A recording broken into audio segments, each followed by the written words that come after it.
नमस्कार. शिवसेना उद्धव बाळासाहेब ठाकरे पक्षाच्या वतीने आपल्या सगळ्यांचे मनपूर्वक स्वागत. आपल्या सगळ्यांचे आभार सुद्धा की एका सोशल कॉजसाठी उभ्या असणाऱ्या लढ्यामध्ये आपण सगळे सुद्धा खंबीरपणे साथ देत आहात.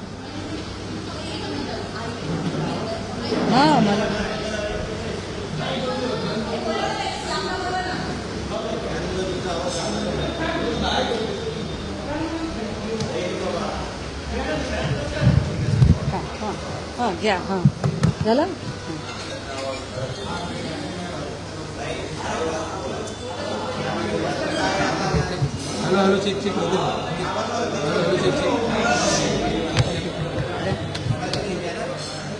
ठीक आहे.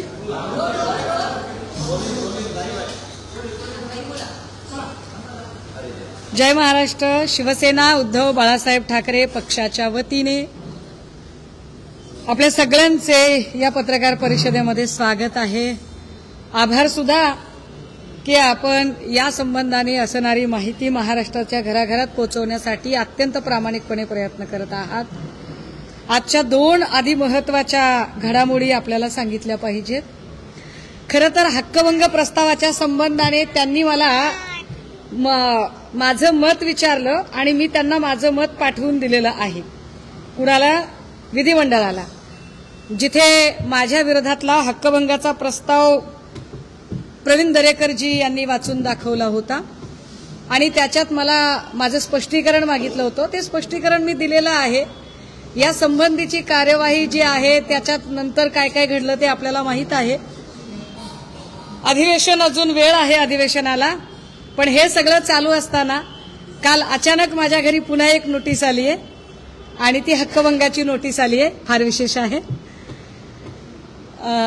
अनिल बोरनारेजींच्या सहीने बहुतेक ती नोटीस आहे. मी अजून ती हातात घेतली नाही कारण मी मुंबईत आहे आणि नोटीस पुण्यात आलेली आहे. एक दुसरी घडामोड, 50 कोटीच्या दाव्याची नोटीस सुद्धा अगदी अत्यंत आपुलकीचं प्रेमपत्र माझ्यापर्यंत पोचलेलं आहे. सो या दोन्हींचा मी सहर्ष स्वीकार करते. हे दोन महत्वाच्या बाबी. तिसरं असं की काल माझ्या बोलण्यातनं एक गोष्ट राहिली होती जी मला असं वाटलं की नाही ती पुन्हा एकदा मांडली पाहिजे. मी काल महिला आयोगाच्या त्या सगळ्या भूमिकांच्या संबंधाने काही प्रश्न निर्माण केले होते आणि त्यात एक महत्वाचा मुद्दा माझ्याकडनं राहिला होता की जनरली एखादी घटना घडते तेव्हा ती घटना घडल्यावर घटनेच्या ठिकाणी असणारा जो मुद्देमाल आहे तो मुद्देमाल जप्त केला जातो. तिथले काही लॅपटॉप, काही फोन, काही असतील तर सील होतात, जप्त होतात आणि त्याची माहिती प्रचंड गोपनीय असते जी माननीय न्यायालयाच्या समोर त्यांच्या परवानगीने ती उघडायची असते. एकीकडे आम्ही रणजितसिंह नाईक निंबाळकर यांचा महाडिकशी काय संवाद झाला असेल का, महाडिकांचा निंबाळकरांशी झाला असेल का, महाडिकांचा धुमाळ किंवा राहुल धसशी संवाद झाला असेल का, धुमाळ आणि राहुल धसचा, महाडिकचा आणि बदनेचा किंवा बनकरचा काही संवाद झाला असेल का, याच्या सीडीआरची मागणी करतो. त्या सीडीआर बद्दल कुठलीही माहिती पुढे येत नाही. त्या सीडीआरच्या बद्दलचं कुठलंही वर्णन, विशेषण, विश्लेषण, तपशील काल भाजप प्रायोजित जी पत्रकार परिषद झाली ज्याच्यामध्ये निंबाळकरांच्या प्रवक्त्या म्हणून महिला आयोगाच्या व्यक्ती तिकडे बसल्या होत्या, त्यांनी त्याच्यावर काहीच सांगितलं नाही. पण मुलीच्या सीडीआर बद्दल त्या बोलल्या. आता मला पोलिसांना प्रश्न विचारायचे आहेत की पोलिसांना हा अधिकार कुणी दिला की त्या मुलीचा जो मोबाईल असेल तो मोबाईल आणि तिचं जे काही सीडीआर असेल ते लीक करायचा. ही मोडस ऑपरेंडसी समजून घ्या. मी ॲडव्होकेट विपुल दुशिंग यांना वैष्णवी हगवणे प्रकरणातही हाच प्रश्न विचारत होते की वैष्णवी हगवणेचे सीडीआर हे तुमच्याकडे कसे काय, आणि त्या सीडीआरवर तेव्हा पण याच बाई बोलत होत्या ज्या बाई इतर कुठल्याही प्रकरणावर बोलत नाहीत. हे सीडीआर जरी समजा खरं तर महिला आयोगाचा संबंधच येत नाही पण महिला आयोगाला दिलेही असतील असं आपण गृहीत धरू, तर महिला आयोग कोणत्या अधिकाराखाली त्यांनी काल त्याच्या संबंधाने बोलणी केली, त्यांना तो अधिकार आहे का, आणि त्यांना अधिकार नसेल तर राष्ट्रीय महिला आयोगाने अशा बेजबाबदार व्यक्तीला या पदावर ठेवावे की नाही याचा विचार करायला हवा। राष्ट्रीय महिला आयोगाने महिला आयोगावर असणाऱ्या राजकीय हेतूने प्रेरित काम करणाऱ्या व्यक्तीला तातडीने स्पष्टीकरण मागायला हवे आणि राजकीय हेतूने प्रेरित होऊन एखाद्या स्त्रीची मरणोपरांत बदनामी आयोगावरची व्यक्ती करत असेल तर आयोगाची गरिमा कलंकित होते। अशा व्यक्तीचा सुनील तटकरे यांनी राजीनामा घ्यावा, कारण त्यांची नेमणूक जेवढं काही मला कळतंय त्याच्यानुसार शिफारस तर कदाचित तटकरे साहेबांची असेल, शिफारस असेल बरं का, पुन्हा असेल की आहे याच्यावरून पुन्हा वाद व्हायचा। तर त्याच्यामुळे तटकरे साहेबांनी अशा व्यक्तीचा तातडीने राजीनामा घेतला पाहिजे। मुख्यमंत्र्यांनी त्या राजीनाम्याची प्रोसेस तातडीने केली पाहिजे। ती का केली पाहिजे त्याचं कारण मी आपल्याला सांगते। आज बीडमध्ये सगळ्यात उंच टॉवरवर काही मुलं अत्यंत जीवघेण्या स्थितीमध्ये आहेत। ती सकाळी 10 पासून आहेत, जिकडे की सहजासहजी माणसांना पोहोचता येणार नाही आणि अशा टॉवरला उभे राहून त्यांची मागणी काय आहे तर ते म्हणताहेत की आम्हाला चाकणकरांचा राजीनामा हवाय, कारण आमच्या बीडच्या बहीण लेकीवर त्यांनी ज्या पद्धतीने गलिच्छ आरोप केलेले आहेत। टॉवर किती उंच आहे बघा, कारण पोलीस किंवा यंत्रणा तिथपर्यंत पोहोचलेली नाही। या पोरांच्या जीवाचं जर काही बरं वाईट झालं तर याला जबाबदार कोण आहे? नाही, हा उभा व्हिडिओ आहे दादा। खूप मोठा टॉवर आहे। चाकणकरांच्या राजीनाम्याच्यासाठी ही सगळी मुलं टॉवरवर चढलेली आहेत की जोपर्यंत अजितदादा आणि तटकरे साहेब या अशा बेजबाबदार व्यक्तीचा राजीनामा घेणार नाहीत तोपर्यंत आम्ही खाली उतरणार नाही, असं म्हणत ही मुलं वर आहेत। खूप मोठा टॉवर आहे हा, पण यात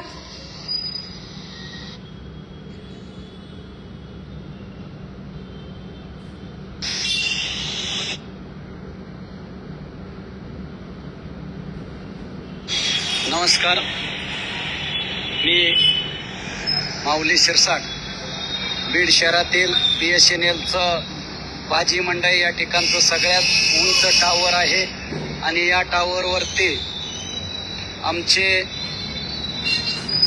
तरुण बांधव सकाळी 10 वाजल्यापासून चढलेले आहेत, कारण बीड जिल्ह्याची लेक संपदाताई मुंडे अत्यंत कर्तव्यदक्ष आरोग्य अधिकारी म्हणून फलटण या ठिकाणी काम करत होते, परंतु ज्या पद्धतीनं तिला छळलं गेलं, जिवंतपणे त्रास दिला, परंतु या ठिकाणची व्यवस्था मेल्यानंतरही तिला छळत आहे, त्रास देत आहे।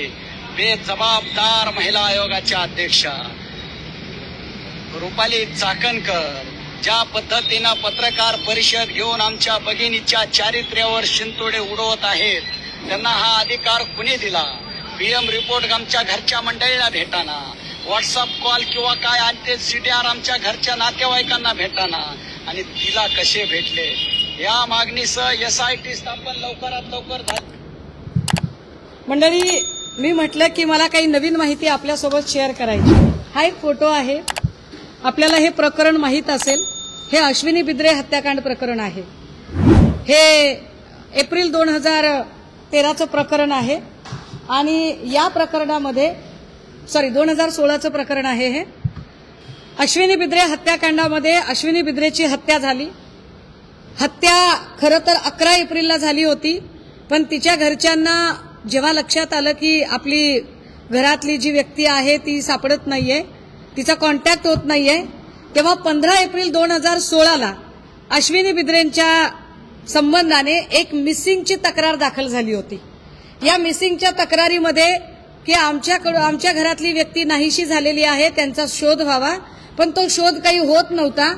अखेर ती ज्या ठिकाणी राहत होती नोकरीच्या ठिकाणी, तिथे जाऊन तिचा लॅपटॉप वगैरे जेव्हा हस्तगत केला आणि अश्विनी बिद्रे यांचे पती आणि त्यांची मुलगी यांनी त्या लॅपटॉप आणि मोबाईलमधनं काही गोष्टी काढल्या, त्यावेळेला त्यांचा संशय हा अभय कुरुंदकर या माणसावर गेला आणि त्याच्यानुसार पुढे एक तक्रार लक्षात आली आणि त्याच्यात असं कळलं की 11 एप्रिल 2016ला अश्विनी बिद्रेची हत्या झाली होती.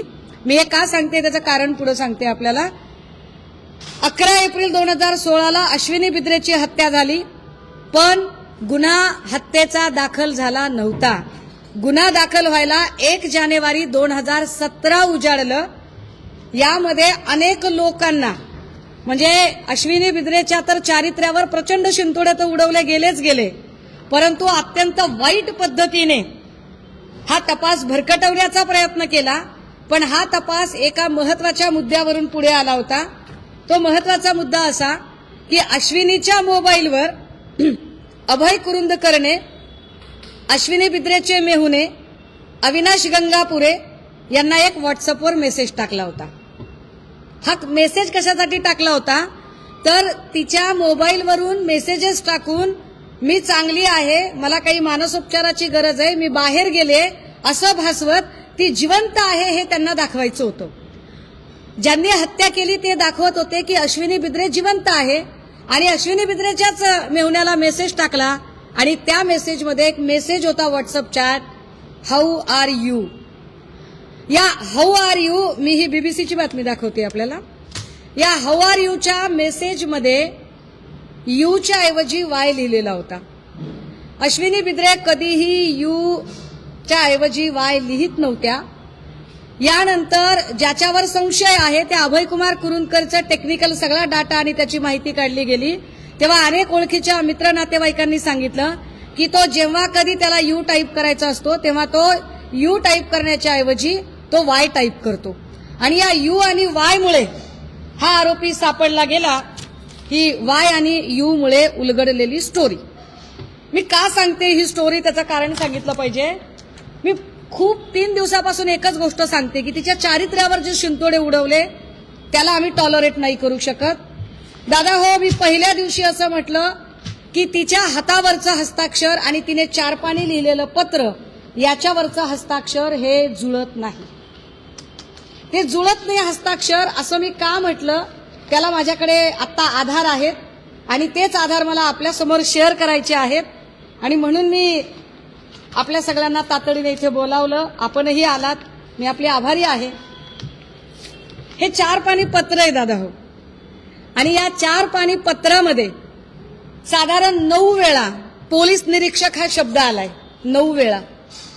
आणि 9 वेळा जो पोलीस निरीक्षक शब्द आलाय ना, त्या 9 वेळाच्या शब्दामध्ये हा बघा निरीक्षक शब्द मी झूम करून इकडे आणलाय प्रिंट करून. याच्यामधली सॉरी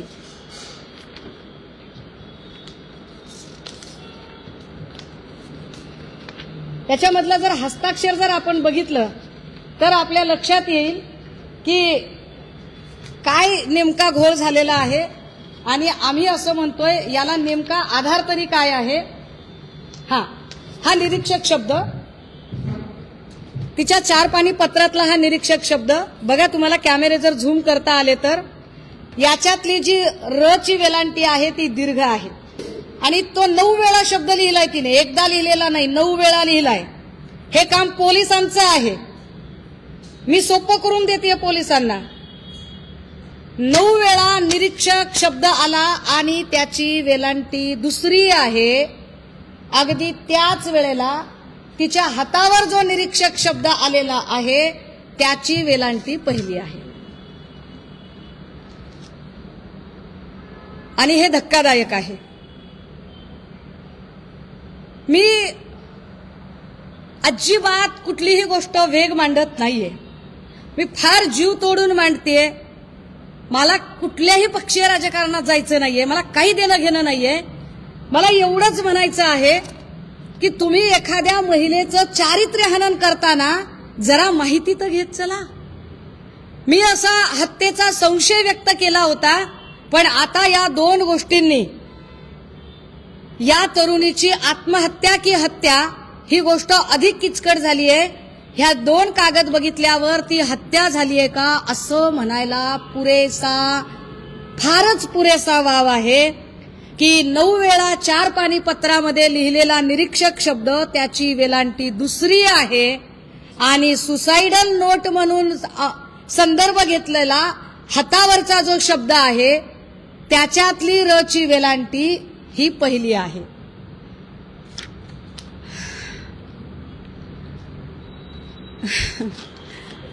फक्त नाही, हस्ताक्षर पण नीट जुळत नाहीत दादा. विशेष म्हणजे तिने अधीक्षक शब्द जो वापरलेला आहे ना, म्हणजे ती प्रत्येक वेळेला असा जेव्हा कधी शब्द येतोय त्यावेळेला ती दीर्घ वेलांट्या वापरते आणि याच्यातली वेलांटी तिची रहस्व आलेली आहे. हे काय आहे? याच्यावर काल महिला आयोगाने का बरं आपलं म्हणणं मांडलं नाही? सुपारी घेऊन आला होता तुम्ही, सुपाऱ्या वाजवता, सुपाऱ्या वाजवण्यासाठी येता आणि तुम्हाला जे पद दिलंय महिलांची गौरव गरिमा वाढवण्यासाठी, तिथं तुम्ही महिलेच्या चारित्र्यावर शिंतोडे उडवता. कुणाला वाचवण्याचा प्रयत्न होतोय? खरंच हत्या झालीये का? आणि जर हत्या झाली असेल तर, आणि जर अशा पद्धतीने जर स्थानिकचेच पोलीस अधिकारी संशयाच्या भोवऱ्यात असतील, ज्यांच्यावर आरोप आहे त्यांचा हवाला देत त्यांनी सांगितलेलं व्हॉट्सअप चॅट जाहीर पत्रकार परिषदेत दाखवत जर मांडलं जात असेल तर ते किती खरं धरायचं? त्यामुळे हा फारच महत्वाचा आणि भक्कम पुरावा. याच्यातला मी हस्ताक्षराचाही आता एक्सपर्टीज रिपोर्ट मागवलाय, तो मला 2 दिवसात मिळेल. अर्थात पोलीस करतील, मी नाही म्हणत नाही, पोलीस करतील त्यांचं काम. पण मला असं वाटतंय की मी फार कायदेशीर पद्धतीने जावं आणि एक एक मुद्दा फार काळजीने मांडावा, फार अभ्यासाने मांडावा. हे का मांडावं?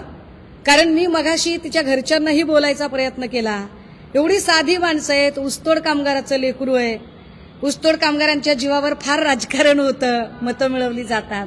पण ऊसतोड कामगाराच्या लेकराबद्दल एक अत्यंत कायदेशीर आणि एक अत्यंत शिस्तबद्ध, एका व्यवस्थित तपासाच्या योग्य दिशेने जाणारी रेषा कुणीतरी मांडण्याची गरज आहे. तो प्रयत्न इथं करते.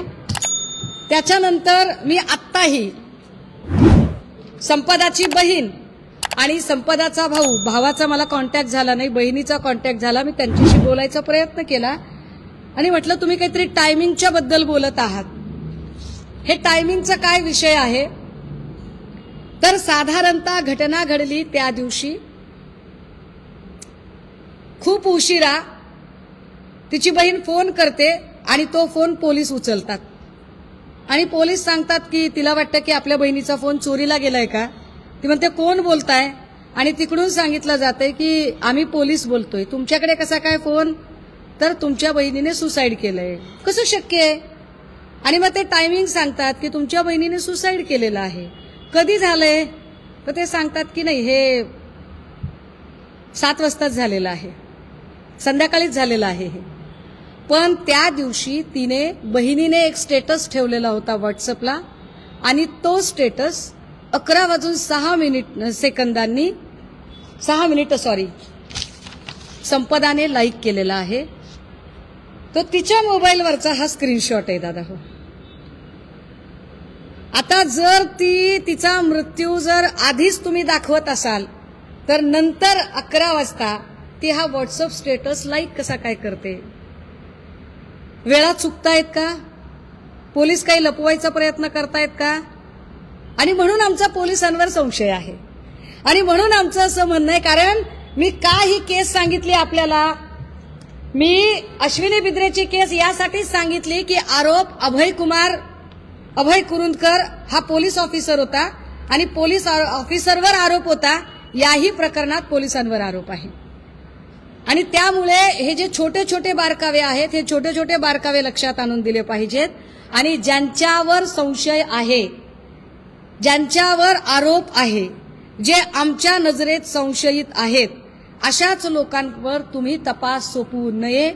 हा तपास माननीय उच्च न्यायालयाने उच्चस्तरीय समितीकडे सोपवावा. राहिला प्रश्न माझ्यावरच्या बदनामीच्या काय त्यांच्या नोटिशी बिटिशीचा, त्याला उत्तर द्यायला मस्त खंबीर आहे मी. ते नंतर बघता येईल, त्याचं काय एवढं नाही. हे काय काय माणसं कोण हाडा हागणारी असते, होय काय करते तेवढं? भांडलं तर कोणीतरी उभं तर राहिलं पाहिजे. त्याच्यामुळे ह्या गोष्टी महत्वाच्या आहेत. आणि एक सरते शेवटी आपल्या सगळ्यांच्या माध्यमातून मला संपदाच्या आईवडिलांना एक अपील करायचे, फार कळकळीचं, त्यांची लेक म्हणून. मी खूप साऱ्या इंटरव्ह्यू मध्ये तिच्या वडिलांना तोंडाला फडकं बांधून इंटरव्ह्यू देताना बघितलं. काका, हे सगळे पुरावे बघितल्यावर तुम्हाला तोंडाला फडकं बांधायची गरज नाही. तुमचं लेकरू निष्पाप आहे, निष्कलंक आहे. तुमच्यावर ज्या पद्धतीने एक मॉरल प्रेशर तयार केलं जातंय आणि तुमची सायकोलॉजी किंवा तुम्हाला डिमोरलाइज करण्याचा प्रयत्न केला जातोय, तुमच्यातल्या कुणीही अजिबात तोंड लपवायची गरज नाही. तुमचं लेकरू हुशार आहे, कर्तबगार आहे. व्यवस्थेने जर त्या लेकराचा बळी घेतला असेल तर व्यवस्थेशी भांडायचं बळ उजळ माथ्याने आपल्याकडे आलं पाहिजे. तुमची धर्माची लेक म्हणून मी तुमच्या सोबत आहे. विचारा आणि पुन्हा चाकण करण्यामध्ये पडायचं नाही.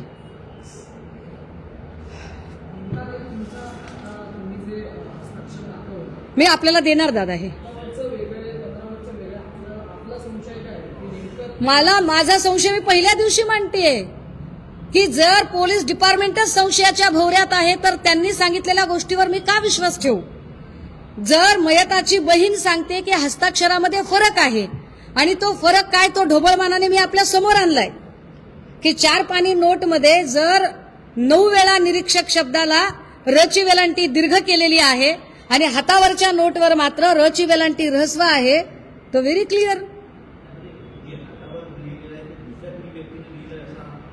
अगदीच जे हातावर लिहिलेलं आहे ते दुसऱ्या कुणी लिहिलंय का, आणि जर लिहिलं असेल तर तो कोण आहे, आणि जर तो डिपार्टमेंटचाच असेल तर डिपार्टमेंट आम्हाला मदत करू शकेल का.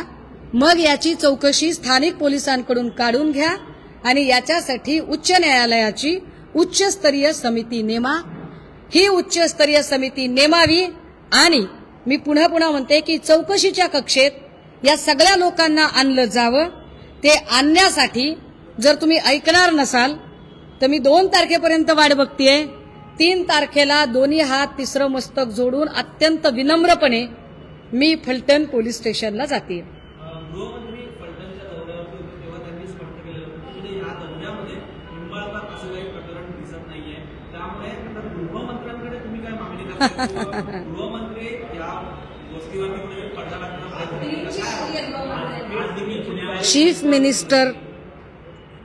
चीफ मिनिस्टर माननीय मुख्यमंत्री यांनी या राज्याला कल्याणकारी राज्य बनवण्यासाठी अहोरात्र मेहनत घ्यावी.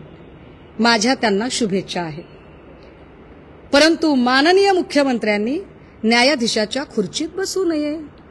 तो त्यांचा जॉब नाही. आणि जर तो त्यांचा जॉब आहे असं त्यांना वाटत असेल तर मग पोलीस स्टेशन आणि कोर्ट याचा फार्स कशाला करताय. बंद करून टाका सगळं. नाही तर बोर्ड लावा तुमच्या ऑफिसच्या बाहेर, येथे क्लीन चिट वाटून मिळतील. मुख्यमंत्री देवेंद्र फडणवीस यांनी बोर्ड लावावा आपल्या कार्यालयाच्या बाहेर, येथे क्लीन चिट वाटून मिळतील. त्यांनी नाही क्लीन चिट द्यायची. आणि मी त्यांच्याबद्दल अजून एक गमतीदार गोष्ट सांगते. नंदकुमार ननावरेचा व्हिडिओ जो मी दाखवला परवाच्या प्रेसमध्ये, त्याच्यामध्ये रणजित सिंग नाईक निंबाळकर असं ते म्हणाले. ठीक आहे, मयत व्यक्ती म्हणते की रणजित सिंग नाईक निंबाळकर. यावर मुख्यमंत्र्यांनी स्पष्टीकरण दिलं की म्हणाले त्यात खासदार कुठं लावलेलं आहे, फक्त रणजित सिंग निंबाळकरच म्हटलंय. फार विशेष आहे, खासदार कुठं म्हटलेलं आहे. आणि नाईक निंबाळकर काय म्हणाले, आमच्या गावात 34 रणजित सिंग निंबाळकर आहेत. तर निंबाळकरांना माझा प्रश्न आहे, त्यांच्या वकिलांना प्रश्न आहे. त्यांचे वकील कॉप्या करून पास झालेले नाहीत, ते हुशार आहेत अशी माझी धारणा आहे. माझा विश्वास आहे की ते अत्यंत विद्वान आहेत. माझा त्यांना प्रश्न आहे की जर तुम्हाला असं वाटतंय की 34 नाईक निंबाळकर, रणजित नाईक निंबाळकर फलटणमध्ये आहेत, तर ते 33 कोण आहेत दुसरे की ज्यांच्याकडे नागटिळक आणि शिंदे नावाचे पीए आहेत. लॉजिकचा प्रश्न आहे दादा, काय चुकीचं बोलते का. ते 33 कोण आहेत ज्यांच्याकडे शिंदे आणि नागटिळक नावाचे पीए आहेत. कारण पीए ठेवण्या इतकी औकात ती द रणजित नाईक सिंह निंबाळकर यांचीच असेल. त्यांची का असेल, फार मोठी आसामी आहे. बरं झालं लक्षात आलं तुमच्यामुळे. किती मोठी आसामी आहे बघा. सांगितलं पाहिजे मी आपल्याला की किती मोठी आहे. अहो, आपण साधा एखादा केक जरी तलवारीने कापला तरी आपल्यावर काय काय अलिगेशन येतात राजे हो. आता ह्याच्यात मात्र बघा तुम्ही, म्हणजे विशेष आहे हा.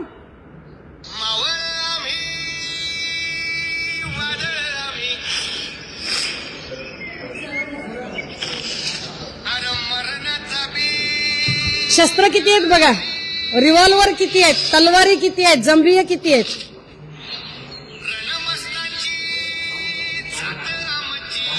अरे काय तुम्ही कॉपीराईटचा विचार.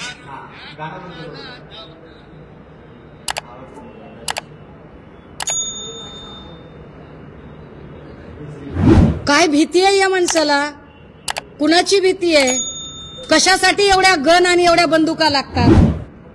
रणजितसिंह नाईक निंबाळकरांना एवढ्या बंदुका आणि एवढे सगळे शस्त्रास्त्र, एवढ्या तलवारी, एवढे जंबिये लागतात, एवढ्या गुप्त्या काय काय हत्यार आहेत ती. कुणी दिली असतील लायसन दिलेले आहेत का आमच्या भाचा योगेश कदमांनी, काय बघा काय असेल तर काय सांगता येत नाही. सध्या काही होऊ शकते. नाही, माझ्या भाच्यांवर माझा विश्वास आहे, चांगली लेकरं आहेत ती. पण हे चेक करणं गरजेचं आहे. मग हे 33 कोण आहेत, 33 रणजितसिंह नाईक निंबाळकर कोण आहेत, त्यांच्यात कुणाचा PS शिंदे आणि नागटिळक नावाचा आहे का. दुसरी गंमत सांगते, ननावरेच्या वेळेला म्हणाले की ते फक्त रणजितसिंह नाईक निंबाळकर म्हणाले, खासदार शब्द नव्हता. आता काय म्हणतात, आता फडणवीस असं म्हणतात, पत्रात फक्त खासदार लिहिलंय, खासदार निंबाळकर कुठं लिहिलंय. काय कमाल आहे. म्हणजे फडणवीस साहेब म्हणजे अरे काय काय टॅलेंटेड माणूस आहे राव. एवढं टॅलेंट म्हणजे असं 7 म्हाताऱ्या साताने असं मीठ मोहरीन 7 वाटाची माती अशी ओवाळून टाकावी, एवढा हुशार माणूस आहे आमचा मुख्यमंत्री. असं नसते रे दादा, असं नसते. असं म्हणताय की ज्या दिवशी ते आल्या त्या रात्री उशिरा आल्या, तरी कागदपत्र पूर्ण घेतले आणि त्यांना सकाळी 9:30 जायचं होतं, मात्र आम्ही 5 वाजता जाऊन बघितलं आणि मला बदनाम करायचं आहे की हत्या नाही तर आत्महत्याच आहे असं त्यांचा दावा. चला मान्य, मी दिलीपसिंह भोसले पाटलांचं हे आर्ग्युमेंट मान्य करते. माझा त्याच्या पुढचा आर्ग्युमेंट आहे, डॉक्टर असलेली पोरगी एवढी काय अशी डोसक्याला गोडतेल लावणारी होती की तिला माहितीये की निंबाळकरांच्या दबावाने तिची डिपार्टमेंटल इन्क्वायरी लागली असं तिनेच तिच्या हस्ताक्षरामध्ये पत्रात लिहिलंय. ती निंबाळकरांच्याच निकटवर्तीयांच्या हॉटेलमध्ये जाईल का राहायला. लॉजिकच्या काय आता काय म्हणजे असं कसं हो, काहीतरी लॉजिक असेल ना. ती का जाईल त्या हॉटेलमध्ये की जे हॉटेल तिच्या शत्रू पक्षाचं हॉटेल आहे, ज्या नेत्याच्या विरोधात तिची तक्रार आहे त्याच नेत्याच्या निकटवर्तीयाच्या हॉटेलवरती का जाईल. दिलीप सिंहांनी त्याचं उत्तर द्यावं. पोलीस महासंचालक रश्मी शुक्ला महिला आहे, संपूर्ण प्रकरणात तटस्थपणे बघतील आणि खास करून तुम्ही ते मोबाईल स्टेटस आणि वगैरे ह्याचा रेफरन्स दिला. रश्मी शुक्लांवरती शिवसेनेने सुद्धा आरोप केले की ती मोबाईल कॉल रेकॉर्डिंग याच्यामध्ये होऊन टाकली. अशा लोकांना जास्त नॉलेजेबल आणि जास्त एक्सपिरियन्स आहे. ताई मी सांगितलं पाहिजे, या देशाच्या राष्ट्रपती महिला आहेत, या राज्याच्या पोलीस महासंचालक महिला आहेत, महिला आयोगावर पण महिलाच आहे दुर्दैवानं. तरी महिलेला न्याय मिळत नाही. लाडकी बहीण असं म्हणणाऱ्या लोकांनी लाडक्या बहिणीच्या जाहिराती करण्यापेक्षा सुरक्षित बहिणींच्या जाहिराती करण्याची गरज आहे आणि बहिणींना सुरक्षितता कशी मिळेल त्यासाठी प्रयत्न करावेत. मी आज उपस्थित केलेल्या प्रश्न याच्या उत्तराच्या प्रतीक्षेत आहे. आणि हो, आम्ही महिला आयोगावर सुद्धा रीतसर कायदेशीर कोर्टात जात आहोत.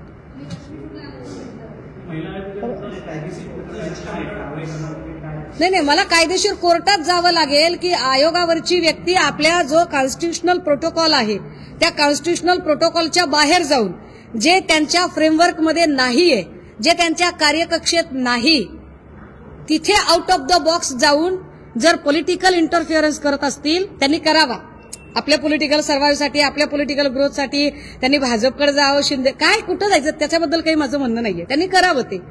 पण त्याच्यासाठी त्या जर एखाद्या लेकमातेवर चिखलफेक करत असतील तर ते आम्ही कधीही सहन करणार नाही.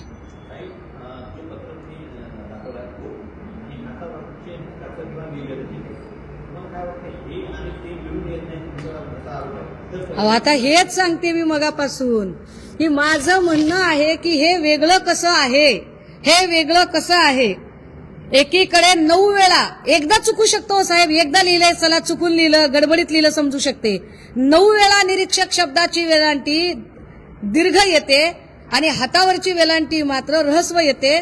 तिचे जेव्हा जेव्हा याच्यातले 4 अक्षरी शब्द आपण तपासतो तेव्हा 4 अक्षरी शब्दामध्ये दीर्घ वेलांटी येते आणि इतर ऱ्हस्व वेलांटी येते. हे काय आहे? कारण मेडिकलची जी लेकरं असतात त्यांचं मराठी आणि ग्रामरचं थोडंसं त्रांगडं असतं. हे फार महत्वाचं आहे.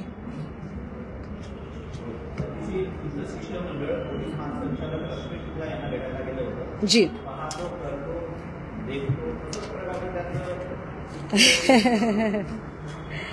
असू द्या, असू द्या.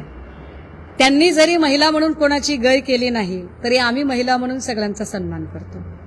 आणि मी म्हणते ना की मी सन्माननीय उद्धव बाळासाहेब ठाकरे या अत्यंत संयमी, सभ्य आणि सज्जन माणसाच्या नेतृत्वाखाली काम करत आहे. त्यामुळे वेग काहीही बोलणार नाही, विनाकारण कुणाचेही व्यक्तित्व हनन करण्याचा प्रयत्न करणार नाही. पण एक नक्की, राज्याच्या पोलीस महासंचालक महिला आहेत. महिला म्हणून त्यांनी संपदा मुंडे ही त्यांचीही लेक बहीण आहे. या न्यायाने आपल्या लेकीला, आपल्या पोरीला न्याय द्यायचा आहे म्हणून त्यांचं काळीज जरा संवेदनशील व्हावं आणि त्यांनी या सगळ्या प्रकरणाची गांभीर्यानं दखल घ्यावी ही माझी विनंती असेल त्यांना. थँक्यू. भारतीय जनता पक्ष आता निवडणूक समोर जात आहे. पुन्हा एकदा जो लोकसभेचा नारा होता तो म्हणजे देगी तो सेफ आहे, फटेके तो फटेके. हा नारा पुन्हा महानगरपालिकेला हाच नारा वापरला आहे. जर हा नारा वापरायचा असेल आणि पुन्हा हिंदुत्वाचं कार्ड खेळायचं असेल तर माझा सरळ साधा प्रश्न आहे, संपदा मुंडे कुण्या धर्माची आहे? संपदा मुंडे हिंदू आहे ना. मग संपदा मुंडे हिंदू आहे तर हिंदू बहिणीच्यासाठी आता हिंदुत्व हिंदुत्व करून ओरडणारे किती जण मैदानात येणार आहेत?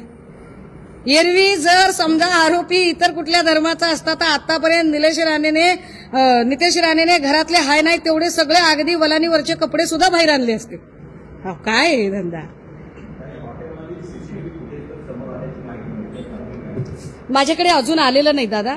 मी अभ्यास करेन आणि मी अभ्यास केल्यानंतरच त्यावर बोलेन. ओके, मी नक्की त्याच्यावर चेक करेन.